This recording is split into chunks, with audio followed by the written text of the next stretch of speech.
Hey cadets, welcome back. Today we're talking about the potential future of Bitcoin and blockchain technology.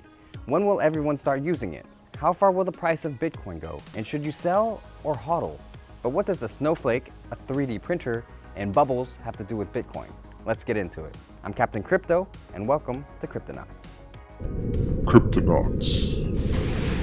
This video is sponsored by Publica. They're publishing books on the Ethereum network. So if you're an author, head over to publica.com to learn how you can publish your next book on the blockchain.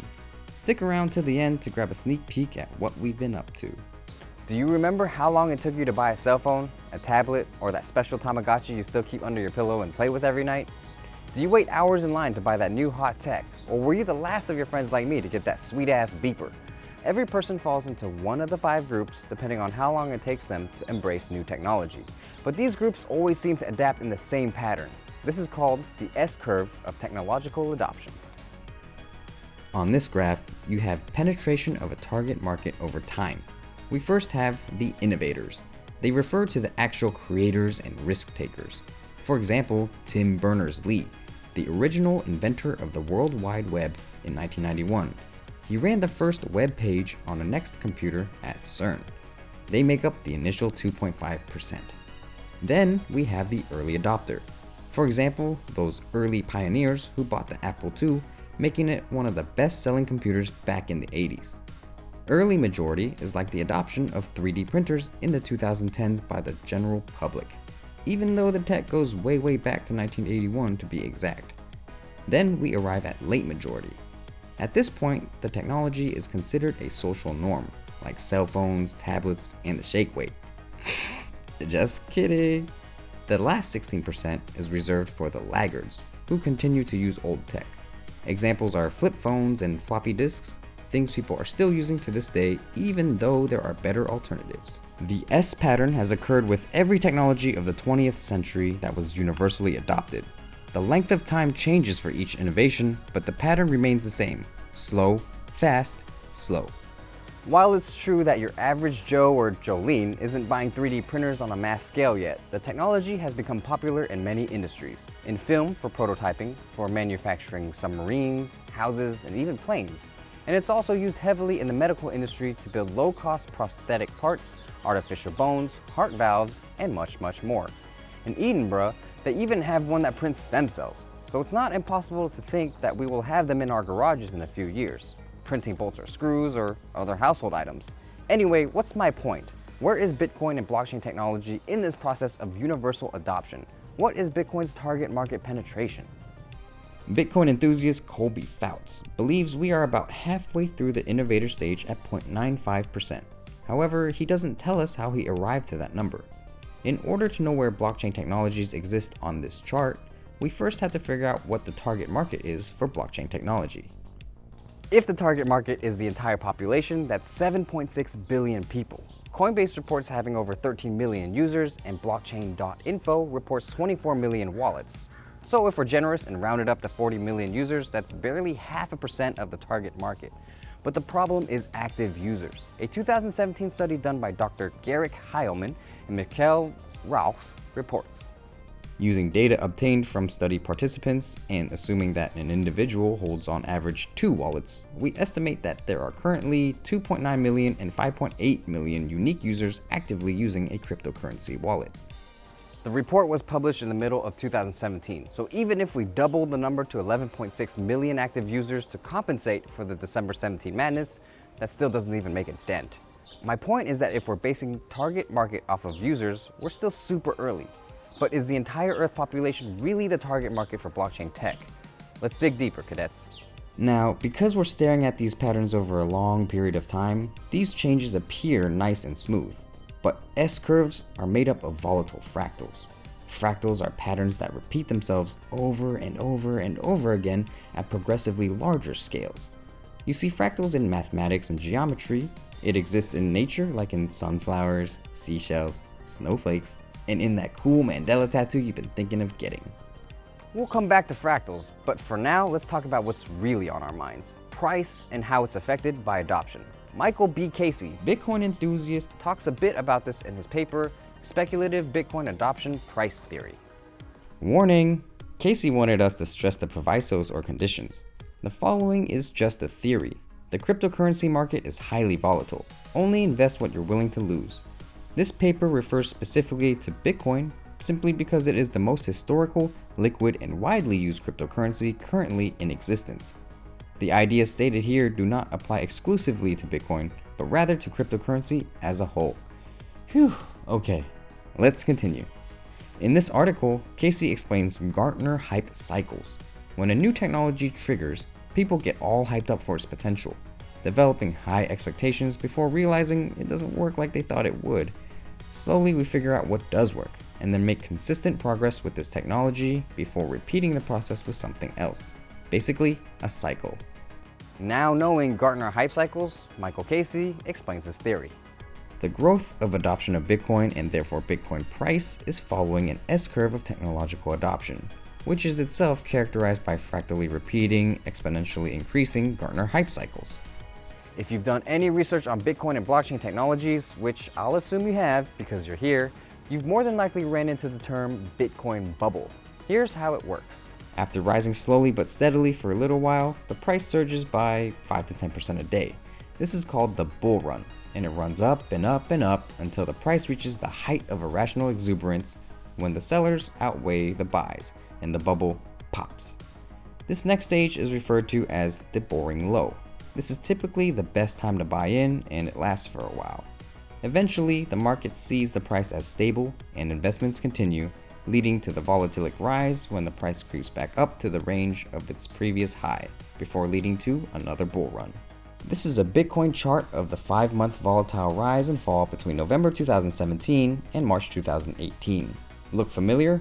Michael Casey compares the similar patterns between a Gartner hype cycle and Bitcoin bubble.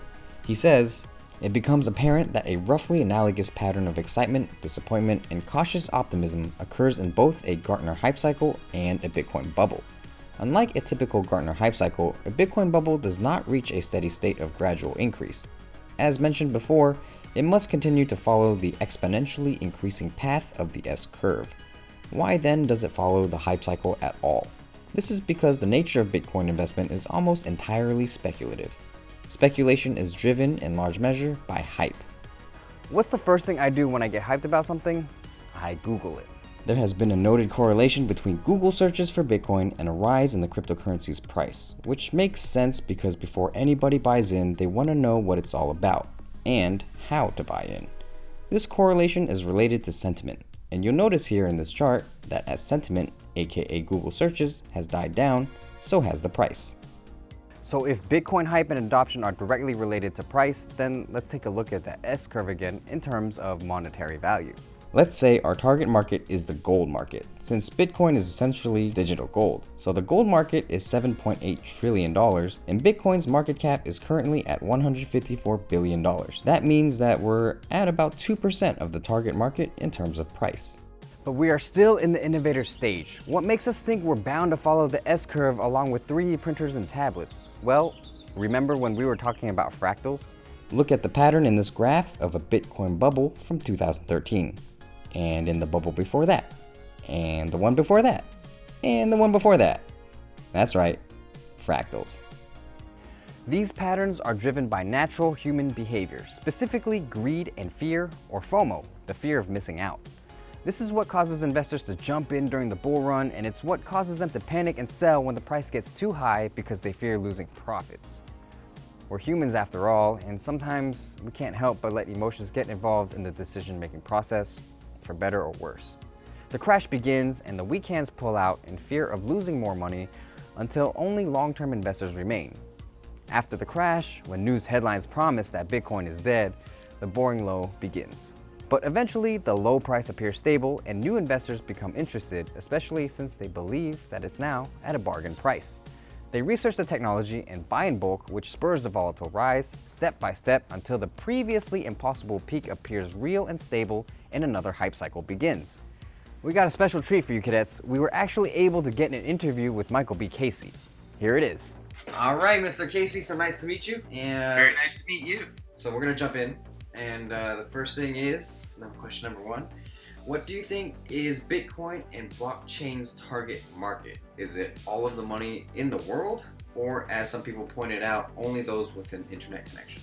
If you want to get down to it, it's more than people with just an internet connection is the total target population, because more and more people are going to be connected as time goes by. And additionally, you can send a Bitcoin message in an SMS text. So you can actually sign a transaction and send that over traditional cellular network. As long as you can get a signal to something connected to the internet, you can conceivably use Bitcoin. And I think we're only going to get more ingenuitive about that. So how long do you think it is before cryptocurrency technology is widely adopted? It's a repeating cycle, and I would estimate 2 to 3 more cycles. Possibly only 2, maybe only 1 before we reach the full level of adoption that it's going to have. I think it's going to continually go up to full world adoption, but it's possible that there's a much smaller marketplace, in which case it's only 1 more cycle. But 2 or 3 more cycles would definitely encompass everybody on the planet. As far as timeframes, I can't give them because I really don't know. You can't really infer anything other than the pattern as it progresses. Do you have any advice, or do you have any words of wisdom that you would share from your knowledge that people don't know? Number 1 is still, even now, anything you put into this could be lost. And you have to know that going in. And you have to make those assumptions, otherwise you will lose money because you'll panic sell. Right. So you have to operate under the assumption it's already gone as soon as you put any money in there. And you can't be mad if you do actually lose it. That, and I wouldn't be evangelistic about any one particular form of crypto versus all of the others, because nobody knows what's going to happen. So, is there anything else you would like to say before we say our goodbyes? When you think about the paper, that it starts with the assumption that this technology is going to take over everything. It starts with the assumption, doesn't even address how, but it starts with the underlying assumption that one day everything is going to be crypto. And what the paper actually is telling you is, given that assumption, how do you get from zero adoption to complete adoption?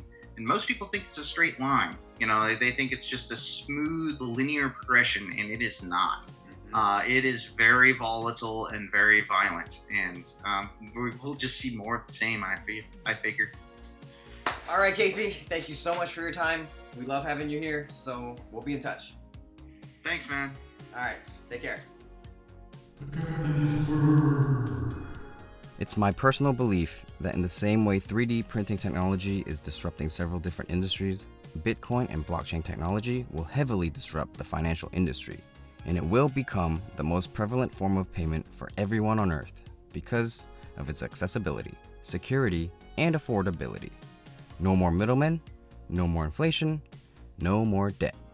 Blockchain will become so prevalent we won't even think about using blockchain in our daily lives because it will essentially become a part of our daily lives. A blockchain company like Storage is going for the online storage market. Edgeless is aiming for the online gambling industry, and Funfair will tackle online gaming itself. To learn more about how decentralized companies will affect our future, check out Blockchain is Taking Over by Cold Fusion. So if you or a friend are thinking of calling quits and selling your crypto, it would be ludicrous to do so. The future potential is just too great.